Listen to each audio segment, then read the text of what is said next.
Hello and welcome to this evening's Doc Talk. I'm Dr. Bill Johnson and I work in radiology at Grand Itasca Clinic and Hospital. I'll just take a moment to tell you a little bit about myself.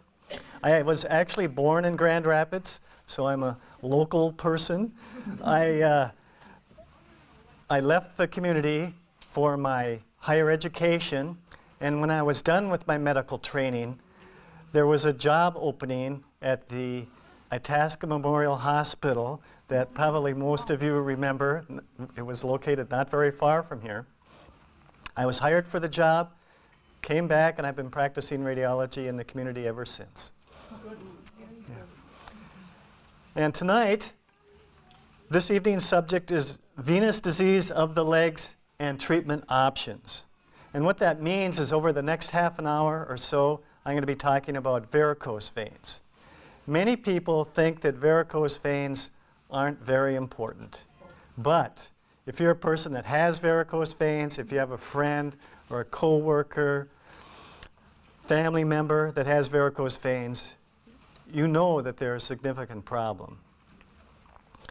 In addition to the obvious cosmetic deformities they cause, they can be the beginning of more serious symptoms, and that's what we're going to be talking about tonight. I put together an outline of where the talk is headed so you'll all have an idea of what's going to be happening. The first part, I'll talk about the statistics of vein disease. We'll look at the anatomy of the legs so that you know exactly what I'm talking about. We'll look at the risk factors as well as the signs and symptoms of venous disease. I have some pictures of the pathophysiology of vein disease. And for the last third or so of the talk, I'll be focused on treatment of varicose veins and spider veins. Before I actually get to the statistics slide, however, I wanted to define chronic venous insufficiency because this is the problem that is the basis for this evening's talk. So chronic venous insufficiency, it's a condition where the blood flow up through the leg veins back to the heart is inadequate, causing blood to pool in the legs. And so what that does is it increases the pressure in the veins of the legs, and that starts the cascade of problems that you'll be hearing me talk about. Here are the statistics. It affects all age groups. I've treated individuals from their 20s up to their 80s with this problem. It's 10 times more prevalent than peripheral arterial disease. This is a good time, I think, for me to talk about arteries and veins, just to make sure that we're clear about what I'm talking about. Peripheral arterial disease affects the arteries. Those are the conduits that take the blood from the heart and provides oxygen to the legs. It's the high pressure system, and the arteries have a much thicker wall than the veins do. The veins' job is to carry the blood back to the heart. And peripheral arterial disease is caused by atherosclerosis, at least that's the main cause. And the vein disease is not caused by atherosclerosis. It's other issues that we'll be getting into. So I just wanted to make sure we were clear on what exactly I was talking about tonight. So the direct cost of chronic venous insufficiency in the United States is estimated to be between 150 million and 1 billion per year.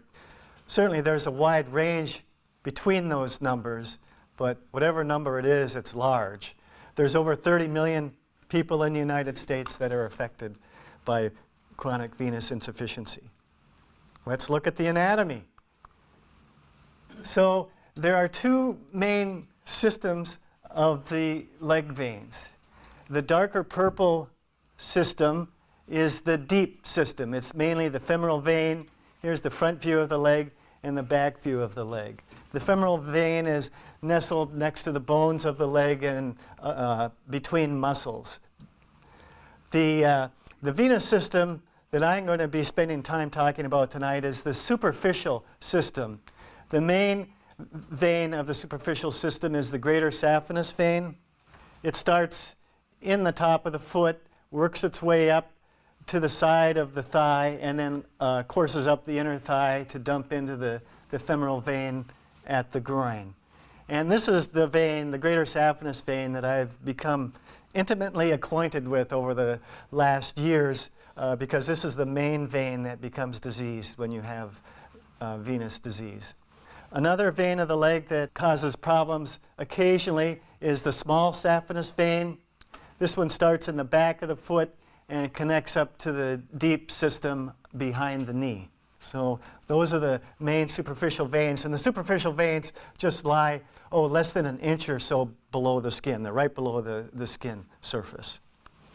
The reason I put this slide in is I just wanted to introduce you to what ultrasound images look like, because ultrasound is the tool that we use to diagnose vein disease. And so from the top to the bottom of this image is about an inch, so it's really blown up. And so the skin at ultrasound looks whitish, the subcutaneous vat has a speckled appearance, and blood on this cross-sectional view of the greater saphenous vein looks black. You can see a white vein wall, and then there's fascial planes that surround the greater saphenous vein. So I just wanted to show you the anatomy on an ultrasound image so that when I show you images later on in the talk, you'll be acquainted. Now we're going to look at normal anatomy as well as abnormal anatomy.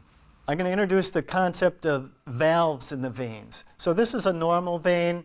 The blood travels up from the foot back towards the heart, and as it travels up, it goes through the valve. The valve closes so the blood can't come back down. That's the normal situation. However, the vein walls are thin, and if the pressure builds up in the vein system, the veins stretch. And so the valves don't coapt, they don't close together, and as the pressure builds up, you get varicosities, and you can get very large diameters of the veins as the pressure builds and builds. So I wanted to run this just so that you would perhaps get a better concept of what happens in normal veins and diseased veins. The blood wants to come back down with gravity. It's stopped by the valve and keeps working its way up. Here's the abnormal situation where the vein gets dilated, the valve ends don't meet, and the blood goes up and down and builds up pressure. We'll change subjects slightly. Now we'll go into the risk factors of who gets chronic venous insufficiency. The most common patient story I hear, or the patient profile that I see, it's a female that says to me, well, you know, I have a sister and my mother has varicose veins, and yeah, I do have a couple kids. So those are the most common people I see with vein disease. I do see men, not as many as women, and most of the men's stories that I hear are, yes, there is vein disease in my family, and yes, I have had an occupation where I stand on concrete floors and do heavy lifting. So those are important risk factors as well. History of phlebitis, which is inflammation of veins. That's a very important history because with inflammation comes scarring. The valves don't work so well anymore, and so you build up pressure and get varicose veins. Obesity, a risk factor. Older age, seems like older age is a risk factor for most things. So, signs and symptoms. These are the stories that I hear when I interview patients. Boy, my legs hurt, and it's usually an aching or cramping sensation that they describe. Leg heaviness, my legs fatigue very quickly. At night, I get restless legs. I just can't get comfortable. And then at night, especially over where my varicose veins are, I get severe itching and burning. And then the signs that I see, they have leg and ankle swelling, and they say that it's worse at the end of the day. Then I look for skin discoloration. Skin texture changes are common. And the finding I don't want to see is open sores or ulcers, because that means it's really progressed. We'll look at some pictures now to help you visualize what I'm talking about. So here's a picture that I see too commonly where there's just a lot of varicose veins. These start at the knee, and you can see how tortuous and ropey they look almost all the way down to the ankle. Here's another problem. You can see the normal leg on the right. On the left is the affected leg that becomes very swollen. And I talked about skin changes. Usually it's color changes. These are the hues of red that I will see, the pigmentation that occurs with chronic venous insufficiency. And the ulcer here over the inside of the ankle. The pressure in the leg is built up to the point that the skin actually necroses or dies. And those ulcers are very difficult to heal until you actually fix the problem. But now that I've showed you all sorts of bad news, let's go to the good news part of the talk, where there actually are good treatments available of chronic venous insufficiency. The treatment options, there are conservative therapies, exercise. Now, the muscles of the leg play a very big role in circulation of the blood back to the heart. For one muscle contraction in the leg, that can empty half of the blood that's pooled in the veins of your leg. So it doesn't take much muscle contraction, but it takes some. And if you're able to walk or exercise every day, that certainly helps the muscle tone and the blood return.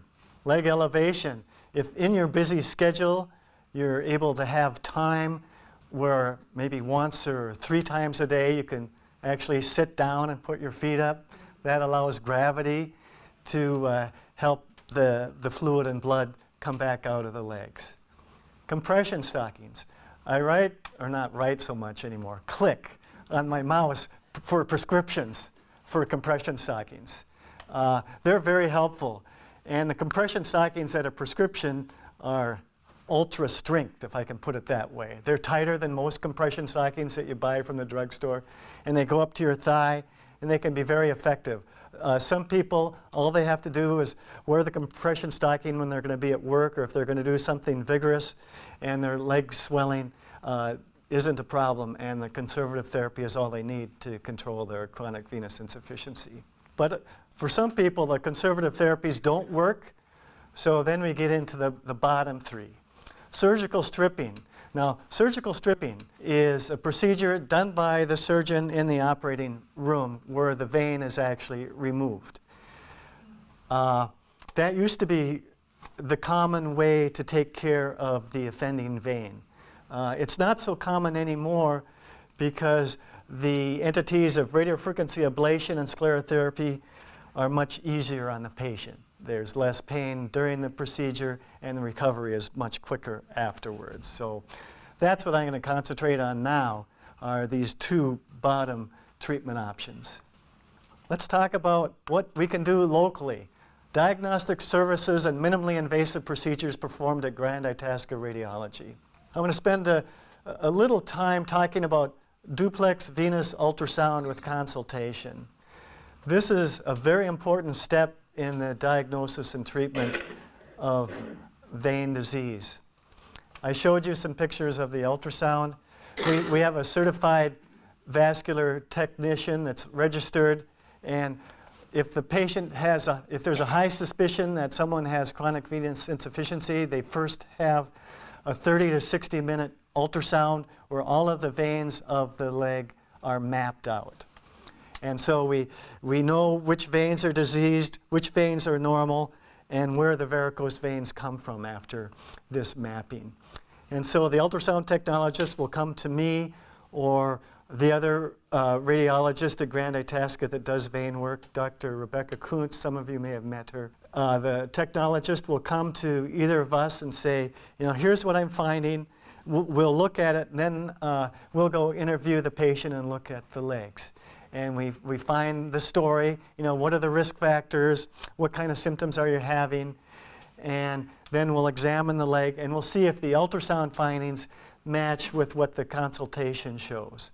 If so, and it looks like the patient would be benefited by either radiofrequency ablation or sclerotherapy, then we help them get an appointment for one of those treatments. So I'm going to talk first about radiofrequency ablation. And this is the procedure that I and Dr. Rebecca Kuntz perform at Grand Itasca. This is what the system looks like. The box is the generator that manufactures the energy that's delivered to the catheter. This is the tube that actually goes into the diseased vein, and the business end of this catheter is right at the tip. The 7 centimeters of the distal catheter right at the tip are where the energy from the generator is delivered. It's delivered by the catheter. That 7 centimeter segment heats up to about 120 degrees Celsius, which of course is warmer than the boiling temperature of water. So it really heats the vein. And the catheter heats the vein wall and contracts the collagen, thereby occluding the vein. So I put the catheter up to the most superior aspect of the vein that needs to be treated. We have the diseased vein with the catheter in it. We turn on the power for about 20 seconds or so. The vein heats and collapses, and so that 7 centimeter segment is treated. I pull the catheter down 7 centimeters and treat the next segment, working my way down the leg until the whole leg has been treated. And this usually brings up a question: what happens to the blood that used to be carried by that vein? What's going to happen? Well, the good news is that we all have lots of normal veins in our legs. So the blood finds its way back to the heart through normal veins, so that your varicose veins dry up and your symptoms go away, because they're all related to that one vein. So that's one of my main challenges, is to find the vein that is bothering the patient and then treat it appropriately. This isn't me, but it could be. I don't get passed out such great surgical hats like that. I've been in this position many, many times, and the black stripe on the leg is actually just a magic marker drawing on the skin. Before the procedure starts, the offending greater saphenous vein is, the course of it is drawn on the surface, and that's helpful because in his left hand he's holding on to the ultrasound probe, and this allows us to find the vein very easily. We just look at the line and put the probe on top of it. And so the catheter has been placed into the vein at about the level of the knee in this particular patient. So he has the ultrasound probe in his left hand. In the right hand, he is manipulating the catheter to get it in the perfect position. And he's looking intently at the ultrasound screen. We'll look at this drawing of that image. So this is the deep vein. This is where the greater saphenous vein dumps into the deep vein. And this is the tip of the catheter. We have the superficial epigastric vein here, which you don't want to treat. You want that to stay open. You, of course, want the deep vein to stay open because the blood has to get back to the heart somehow. So where you position the tip of that catheter is very important, and so that's why he's looking so intently at the screen to make sure that he gets it perfectly placed. So in this image, we've got the deep vein here. This is the greater saphenous vein, with the white line being the end of the catheter. I'll show you a couple images from cases that I have done at Grand Itasca. This is the initial picture that we look at ultrasound in real time. I introduce the needle through the skin. This white line here is the needle, and this is the tip of the needle in the greater saphenous vein, probably at about the level of the knee. And you can see the tip of the needle is in the vein, so it's a successful puncture. The needle is exchanged for the catheter. Then, this is further up the leg. We can see the white line in the dark vein. We're watching the catheter work its way up the leg vein to the point where it needs to be. This is a picture before the catheter actually gets to where it needs to be. We have the deep veins here, the superficial epigastric vein. This is the greater saphenous vein that's diseased coming up from the leg. And in this particular image, we've turned on the Doppler box that shows us the blue color means that the blood is flowing, which is always reassuring. So here's the final position. We have the catheter tip, and we always measure, always wanting to know that it's about an inch or so from the deep vein, because the heat treatment won't affect the deep vein if you're that far away. So now that we've got it all positioned, it'll be time to do the treatment next. And here's some before and after pictures, and these are actual cases from Grand Itasca that we've done. You can see staining on the skin around the varicose veins, and this is a month later. You can see the staining on the skin is still there. That sometimes goes away. Sometimes the staining is permanent. But the varicose vein is gone, which means that the symptoms are gone. The leg actually looks a little less swollen to me, too, in the picture on the right. And I will say that, we get patients back 1 month after the catheter ablation just to make sure they're doing okay. And that's about the most pleasant patient encounter I have, because they're all, everybody is so happy. They say, oh, my leg isn't swollen anymore. I don't have the aching. I'm able to sleep at night. So it's really a great visit. And here's another case that we did. You can see the varicoses from the knee on down.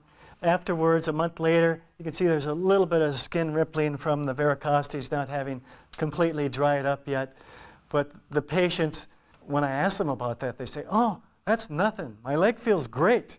I don't want you to do anything more. We'll leave those little varicosities there. I don't care about them. So that's what I hear. So I do get a lot of questions, though, about this procedure. Is it painful? And the good news is that when I'm heating the vein up to over 100 degrees Celsius, the patients don't feel a thing. I ask them, of course, because I want to know. And the reason they don't feel a thing is that before I turn on the energy to the catheter, I've carefully used a lot of lidocaine, numbing agent. I put it all around the vein to make sure that they're not going to have any discomfort. So the discomfort that you have is kind of like at a dentist's office, or if you've had stitches before, they always numb the skin. That's the discomfort that you'll have, is putting in the lidocaine. But after that, basically nothing. Is there any scarring, bruising, or swelling after the procedure? Basically, the answer is no. For less than half and probably closer to 10% of the patients, there is a little bit of bruising from the procedure on the skin, but that rapidly goes away after a few days. How quickly can I resume normal activity? It kind of depends on how you define normal activity. As far as walking and getting out with usual recreational activities, a couple weeks.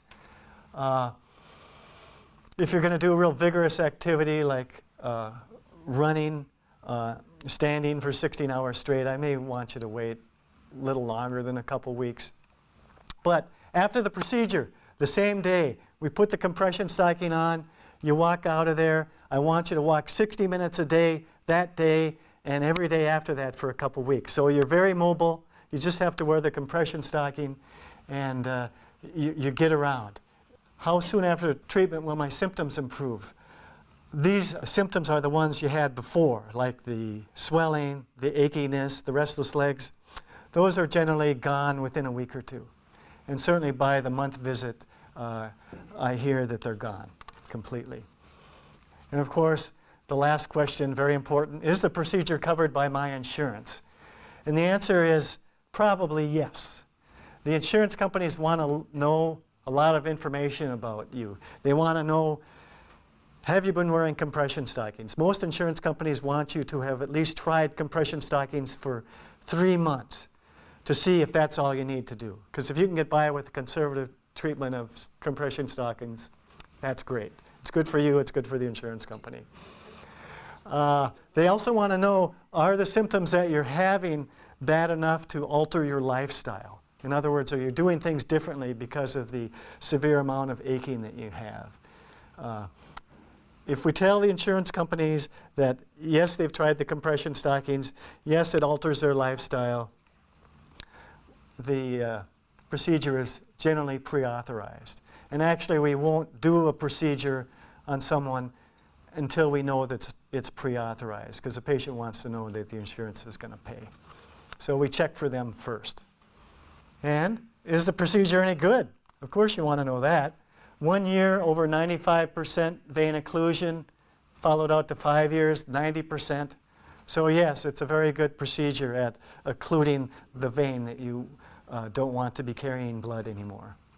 We'll change subjects slightly. We're going to talk about spider veins and their treatment. Spider veins. So I wanted to show a picture of spider veins so you know what I'm talking about. These are the very small, very superficial veins that have usually a purple color and are mainly a cosmetic deformity. If it's just a cosmetic deformity, insurance will not pay, as you can imagine. However, the spider veins that get referred to me are generally the ones that are on the shin, on the front of the leg, below the knee. And the reason for that is that spider veins, once you knock them, like if I knock my shin on the table here, they're prone to bleed. And they bleed so much that you have to go to the emergency room often to get it stopped. And so those are the patients that I see because, you know, they're at risk for having bleeding problems when they bump their leg again. And so the insurance covers that, and I treat them. And the way I treat them, I treat the spider veins, and then there are small localized varicosities that I can treat as well with the injection. And I use a sclerosing agent. It's called sodium pyridoxal sulfate. That just is my favorite agent. And it's a detergent-based drug. It irritates the lining of the small vein, initiating the scarring process that closes off the vein and leads to eventual absorption of the vein. And I included some images from a sclerotherapy I did recently. So this is at the beginning of the procedure, and this is about a minute later, the last one. So as you can see, I'm injecting some veins below the knee in the front of the leg where they would be at risk for bleeding. So this is the segment of vein we can see at the ultrasound. As I told you, usually the blood is black on the screen. The agent is turbulent, and so it's filling up the vein. I've just started the injection there. You can see there's more white in the vein, and here the vein is completely filled with the agent after about a minute or so.